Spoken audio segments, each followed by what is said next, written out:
بسم اللہ الرحمن الرحیم۔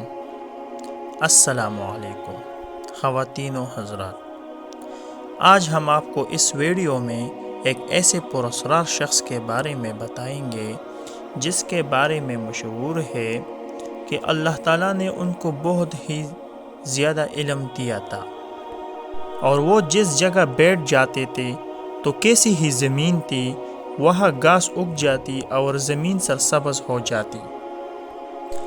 جی ناظرین، اس شخص کا نام حضرت خضر علیہ السلام ہے۔ حضرت خضر علیہ السلام حضرت نوح علیہ السلام کے اولاد میں سے تھے۔ علماء کے نزدیک ان کا نبی ہونا خود قرآن میں ذکر کیے ہوئے واقعات سے ثابت ہے، اگرچہ قرآن مجید نے یہ واضح نہیں کیا ہے کہ خضر علیہ السلام کوئی پیغمبر تھے یا اولیاء اللہ میں سے کوئی فرد تھے۔ آپ علیہ السلام کا ذکر قرآن مجید میں سورہ کاف میں موجود ہے۔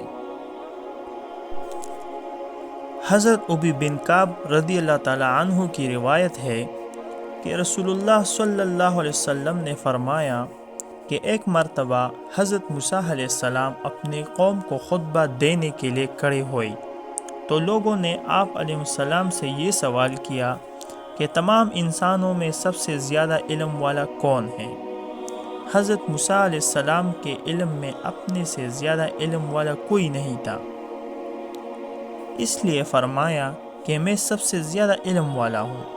آپ کے اس جواب پر اللہ تعالیٰ کا فرمان ہوا، وحی آئی کہ ہمارا ایک بندہ مجمع البحرین پر ہے اور وہ آپ سے زیادہ علم والا ہے۔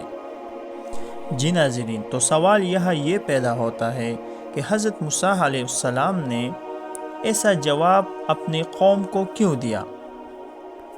وہ اس لیے کہ حضرت موسیٰ علیہ السلام کی قوم حد درم تھی اور ہر بات پر اعتراض کرتی تھی۔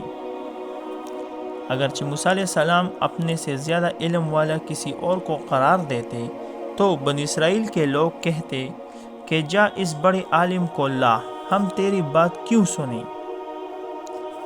تو اس وجہ سے حضرت موسیٰ علیہ السلام نے فرمایا کہ مجھ سے بڑا عالم کوئی نہیں ہے۔ حضرت موسیٰ علیہ السلام نے اللہ تعالیٰ سے عرض کیا کہ الہی مجھے ان کا پتہ اور نشانی بتائے کہ میں ان سے استفادہ کروں۔ اللہ تعالیٰ نے فرمایا کہ ایک بنی ہوئی مچھلی اپنی زنبیل میں رکھ لو اور مجمع البحرین کی طرف سفر کرو۔ جس جگہ پہنچ کر یہ مچھلی گم ہو جائے بس وہی جگہ ہماری اس بندی کی ہے۔ حضرت موسیٰ علیہ السلام نے اپنے خادم کے ہمراہ سفر کی تیاری شروع کر دی۔ قرآن کریم میں اس واقعے کے بارے میں لکھا ہے سورہ کاف میں آیت نمبر 40 میں، جس کا ترجمہ ہے، اور جب موسیٰ علیہ السلام نے اپنے شاگرد سے کہا کہ میں چلتا رہوں گا یہاں تک کہ یا تو دریاؤں کے ملنے کی جگہ پر پہنچ جاؤ یا اسی طرح برسوں تک چلتا رہوں۔ جی ناظرین، اور وہ دو دریا بحرین اور بحر فارس و بحر روم میں ہیں۔ دوران سفر ایک پتھر کے پاس پہنچ کر اس پر سر رکھ کر لیٹ گئے کہ اچانک مچھلی حرکت میں آ گئی اور وہ زنبیل سے نکل کر دریا میں چلی گئی، اور اللہ تعالیٰ نے وہاں پانی کا جریان روک دیا اور اس جگہ پانی کے اندر ایک سرنگ سی ہو گئی، جس کے بارے میں قرآن مجید میں سورہ کاف میں ارشاد باری تعالیٰ ہے، جس کا ترجمہ ہے، پس جب وہ دو دریاؤں کے ملنے کی جگہ پہنچے تو وہ اپنی مچھلی کو بھول گئے اور مچھلی نے دریا میں اپنی راہ بنا لی۔ حضرت موسیٰ علیہ السلام آرام فرما رہے تھے اور ان کا شاگرد بیدار تھا اور یہ واقعہ دیکھ رہے تھے۔ خیال تھا کہ حضرت موسیٰ علیہ السلام جب بیدار ہوں گے تو بتاؤں گا، مگر بھول گئے اور اس جگہ سے بیدار ہو کر ایک دن اور ایک رات مزید سفر کیا۔ جب دوسرے دن کی صبح ہو گئی تو موسیٰ علیہ السلام نے اپنے شاگرد سے کہا کہ میں اس سفر میں کافی تک چکا ہوں، ناشتہ لاؤ۔ تو شاگرد نے جواب دیا، آپ نے دیکھا جب ہم اس پتھر کے پاس ٹھہرے ہوئے تھے تو میں مچھلی کو بھول گیا اور مجھ کو شیطان نے بلا دیا کہ میں اس کا ذکر کرتا، اور مچھلی عجیب طریقے سے نکل کر دریا میں چلی گئی۔ حضرت موسیٰ علیہ السلام نے فرمایا کہ وہی تو اس بندی کی جگہ تھی۔ پھر فوراً اپنی نشان قدم واپس لوٹے، اور جب اس پتھر کے قریب پہنچے تو دیکھا ایک شخص اس کے پاس سر سے پاؤں تک چادر تانے ہوئے لیٹا ہے۔ حضرت موسیٰ علیہ السلام نے اس حالت میں سلام کیا تو حضرت خضر علیہ السلام نے فرمایا کہ اس جنگل میں سلام کہاں سے آ گیا؟ اس پر حضرت موسیٰ علیہ السلام نے فرمایا کہ میں موسیٰ ہوں۔ حضرت خضر علیہ السلام نے سوال کیا کہ موسیٰ بنی اسرائیل؟ فرمایا ہاں، میں موسیٰ بنی اسرائیل ہوں، اور اس لیے آیا ہوں کہ آپ مجھے وہ خاص علم سکھائے جو اللہ تعالیٰ نے آپ کو دیا ہے۔ حضرت خضر علیہ السلام نے فرمایا، اے موسیٰ، میرے پاس ایک علم ہے جو اللہ تعالیٰ نے مجھے دیا ہے اور آپ کے پاس نہیں ہے، اور جو آپ کو دیا ہے وہ میرے پاس نہیں، اس لیے آپ سے صبر نہ ہو سکے گا۔ حضرت موسیٰ علیہ السلام نے کہا، انشاءاللہ آپ مجھ کو صبر کرنے والا پائیں گے، اور میں کسی بات میں آپ کی نافرمانی نہیں کروں گا۔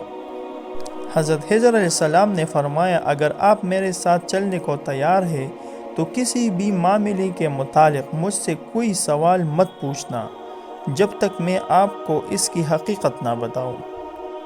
یہ قول و اقرار لینے کے بعد حضرت موسیٰ علیہ السلام، حضرت خضر علیہ السلام دونوں سفر پر روانہ ہو گئے اور دریا کے کنارے کنارے چلنے لگے۔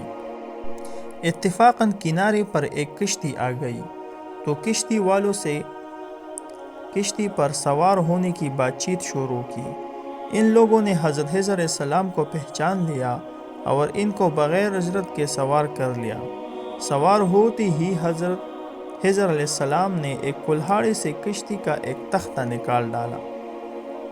حضرت موسیٰ علیہ السلام سے نہ رہا گیا، کہنے لگے، ان لوگوں نے بغیر اجرت کے ہمیں سوار کیا ہے، آپ نے اس کا بدلہ یہ دیا کہ ان کی کشتی توڑ ڈالی اور سب غرق ہو جائیں، یہ تو بہت برا کام کیا ہے۔ تو حضرت خضر علیہ السلام نے وعدہ یاد دلاتے ہوئے فرمایا، کیا میں نے تجھ سے نہ کہا تھا کہ تو میرے ساتھ ہرگز صبر نہ کر سکے گا؟ حضرت موسیٰ علیہ السلام نے حیرت کی وجہ سے اپنا وعدہ بھول جانے کا عذر کرتے ہوئے فرمایا کہ مجھ سے بھول ہو گئی ہے، میں بھول گیا تھا اپنے وعدے کو، اور میرے معاملے میں سختی سے کام نہ لیجیے۔ پھر دونوں اس کشتی سے اتر کر دریا کے کنارے چلنے لگے۔ حضرت خضر علیہ السلام نے ایک لڑکے کو دیکھا کہ دوسرے لڑکوں میں کھیل رہا ہے۔ حضرت خضر علیہ السلام نے اپنے ہاتھ سے اس لڑکے کا سر تن سے جدا کر دیا تو حضرت موسیٰ علیہ السلام نے فرمایا کہ آپ نے ایک معصوم جان کو بغیر کسی جرم کے قتل کر دیا، یہ تو آپ نے بڑا ہی گناہ کیا۔ حضرت خضر علیہ السلام نے پھر حضرت موسیٰ علیہ السلام کو اپنا وعدہ یاد دلایا۔ پھر ان دونوں کا گزر ایک گاؤں پر ہوا۔ انہوں نے گاؤں والوں سے درخواست کی کہ ہماری مہمان نوازی کریں، لیکن گاؤں والوں نے انکار کر دیا۔ انہوں نے دیکھا کہ گاؤں میں ایک دیوار گرنے والی ہے تو حضرت خضر علیہ السلام نے اپنے ہاتھ سے اس دیوار کو سیدھا کھڑا کر دیا تو موسیٰ علیہ السلام نے فرمایا کہ تعجب ہے کہ ہم ان لوگوں سے مہمانی چاہتے تھے، انہوں نے انکار کر دیا، اور آپ نے ان کا اتنا بڑا کام بغیر کسی اجرت کے کر دیا۔ تو حضرت خضر علیہ السلام نے فرمایا کہ اب یہ میرے اور تمہارے درمیان جدائی کا موقع ہے، میں تم کو ان چیزوں کی حقیقت بتاؤں گا جن پر تم صبر نہ کر سکے۔ سب سے پہلے جو کشتی کا معاملہ تھا وہ چند مسکینوں کی کشتی تھی جو دریا میں محنت کرتے تھے، تو میں نے چاہا کہ اس کو عیبدار کر دوں، اس کشتی کو عیبدار کر دوں۔ اور ان کے آگے ایک بادشاہ تھا جو ہر کشتی کو زبردستی چھین کر لیتا تھا، تو اس لیے میں نے اس کشتی سے ایک تختہ نکال دیا تاکہ کشتی بادشاہ کو پسند نہ آئے اور وہ اسے چھوڑ دے۔ دوسرا معاملہ اس لڑکے کا تھا جس کو میں نے قتل کیا۔ حضرت خضر علیہ السلام نے بیان فرمایا کہ ہمیں خطرہ تھا کہ یہ لڑکا بڑا ہو کر اپنی نیک اور صالح والدین کو ستائے گا اور کفر میں مبتلا ہو کر والدین کے لیے ایک فتنہ بنے گا۔ اس کی محبت میں والدین کا ایمان بھی خطرے میں پڑ جائے گا، اور ہم نے چاہا کہ ان کا رب ان کو اس کی جگہ ایسی اولاد دے جو پاکیزگی میں سے اس سے بہتر ہو اور شفقت کرنے والی ہو، اور اللہ تعالیٰ ان کو ایک نیک اور پرہیزگار اولاد دے۔ تیسرا معاملہ دیوار کا جو ہم نے درست کیا۔ یہ دیوار جو تھی یہ شہر کے 2 یتیم لڑکوں کی تھی، اور اس دیوار کے نیچے ان کا خزانہ دفن تھا، اور ان کا باپ ایک نیک آدمی تھا۔ جب یہ دونوں بڑے ہو جائیں تو یہ خزانہ نکال لیں گے اور اپنی زندگی کے ضروریات اس سے پورا کریں گے۔ تو میرے دوستو، ان واقعات سے ہم نے یہ نتیجہ نکالا کہ اللہ تعالیٰ ہر چیز پر قادر ہے، اور اللہ تعالیٰ نے حضرت خضر علیہ السلام کو اپنے خزانوں سے بہت علم دیا تھا۔ تو جی میرے پیارے دوستو، ایسے واقعات کو سننے اور جاننے کے لیے ہمارے چینل کو لائک اینڈ سبسکرائب ضرور کریں تاکہ ہمارے نئے آنے والی ویڈیو آپ تک پہنچ جائے۔